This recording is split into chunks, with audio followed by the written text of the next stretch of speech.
कभी सोचा है कि जिंदगी की बड़ी से बड़ी मुश्किलों के बीच भी मन को शांत कैसे रखा जा सकता है? हाँ, आज हम कृष्णवाणी के गहरे ज्ञान में गोता लगाएंगे और ठीक इसी तरह के कुछ सवालों के जवाब ढूंढने की कोशिश करेंगे। तो चलिए शुरुआत करते हैं एक बहुत ही दिलचस्प सवाल से, जो खुद श्री कृष्ण से पूछा गया था। और ये सवाल ये हमें सिखाता है कि असली ताकत वो बाहर नहीं, वो तो हमारे अंदर ही छुपी होती है। और इसका जवाब वो हमारे देखने के तरीके में, हमारे नजरिए में छिपा है। सोचिए, एक बछड़ा अपनी माँ के पास कितना महफूज महसूस करता है ना? बस वैसे ही हमें भी जिंदगी के हर पल को एक मौके की तरह देखना चाहिए, कुछ सीखने का मौका, ना कि डरने की वजह। क्योंकि आखिर ये छोटी सी जिंदगी प्यार के लिए मिली है, इसे नफरत में क्यों गंवाना? तो अब आते हैं हमारे पहले विषय पर कि आखिर ये जो मन की शांति है, इसकी अटूट नींव कैसे रखी जाए। कृष्णवाणी में ना एक बड़ी खूबसूरत तुलना की गई है। देखिए, जैसे हम रोज नहा धोकर अपने शरीर को साफ रखते हैं ताकि बीमार ना पड़े, ठीक उसी तरह हमें अपने मन को भी तो साफ रखना होगा, अच्छे विचारों से, अच्छे खान-पान से, ताकि हमारा चरित्र, हमारा किरदार मजबूत बना रहे। लेकिन एक मिनट, मन की शांति का ये मतलब बिल्कुल नहीं है कि हम हाथ पर हाथ धरकर बैठ जाएं। नहीं, इसे सही कर्म के साथ जोड़ना बहुत जरूरी है। तो आइए कर्म की असली शक्ति को समझते हैं। अक्सर होता क्या है, हम लोग या तो गुजरे हुए कल के पछतावे में डूबे रहते हैं या फिर आने वाले कल की चिंता में।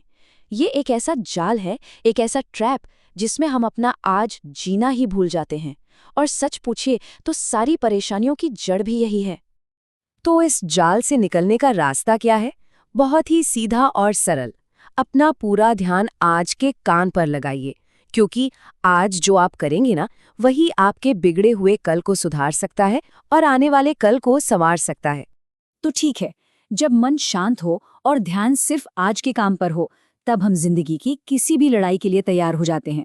लेकिन सवाल ये है कि ये लड़ाइयाँ जीती कैसे जाती हैं? देखिए, जीत का मतलब हमेशा आमने सामने की लड़ाई नहीं होता। नहीं, असली जीत तो रणनीति में है, प्लानिंग में है। अब आपका दुश्मन चाहे कोई इंसान हो, कोई बीमारी हो या कोई बुरी आदत, सबसे पहले उसे ठीक से देखिए, उसे समझिए, उसकी ताकत क्या है। फिर एक पक्का प्लान बनाइए और फिर समझदारी से उस पर काम कीजिए। लेकिन तब क्या करें जब हार का सामना करना पड़े, जब ऐसा लगे कि सारे रास्ते बंद हो गए हैं?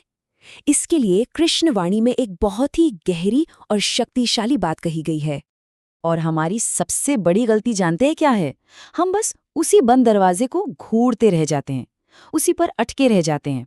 अरे जरा सी नजर घुमाकर तो देखिए, क्या पता हमारे लिए कितने ही और दरवाजे, कितने ही नए मौके पहले से ही खुले पड़े हों। अच्छा, अभी तक हमने मन और कर्म की बात की, पर इस ज्ञान को हम अपने रिश्तों में कैसे इस्तेमाल कर सकते हैं?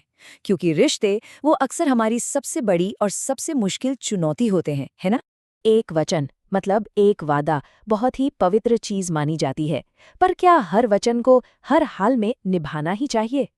जरा सोचिए, आपने किसी की रक्षा करने का वचन दिया है, मान लीजिए इस शेर की।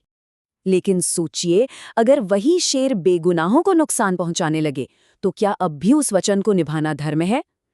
कृष्णवाणी हमें यही सिखाती है कि कोई भी वादा, कोई भी वचन जो बड़े हित के रास्ते में आए, जो धर्म को नुकसान पहुंचाए, तो उसे तोड़ देना ही सही है। और यही बात हमें रिश्तों के सबसे ऊंचे मकाम तक ले जाती है, यानी निस्वार्थ प्रेम तक। और इसे समझाने के लिए दो आंखों का उदाहरण कितना खूबसूरत है। आंखें कभी एक दूसरे से मिलती नहीं हैं, पर वे एक साथ रोती हैं, एक साथ हंसती हैं और पूरी दुनिया को भी एक साथ ही देखती हैं। यही तो है सच्चा जुड़ाव। तो आज की इस पूरी बातचीत से जो जरूरी बातें निकल कर आईं, वो क्या है? पहली, मन की शांति के लिए मन की सफाई जरूरी है। दूसरी, बेहतर भविष्य की चाबी आज के कर्म में है। तीसरी, सच्ची जीत बल से नहीं, बुद्धि और रणनीति से मिलती है। चौथी, हमारा सबसे बड़ा वचन सबकी भलाई के लिए होना चाहिए। और पांचवी, सच्चा प्यार हक जताना नहीं, बल्कि एक गहरा जुड़ाव महसूस करना है। और यहीं पर एक बहुत गहरा सवाल उठता है कि इस बदलती दुनिया में, जहां हमें हर कदम पर खुद को बदलना पड़ता है, अपने वादों तक को परखना पड़ता है, वहां ऐसी कौन सी एक चीज है, ऐसा कौन सा एक विश्वास है जिस पर हमें हमेशा हर हाल में टिके रहना चाहिए? राधे राधे।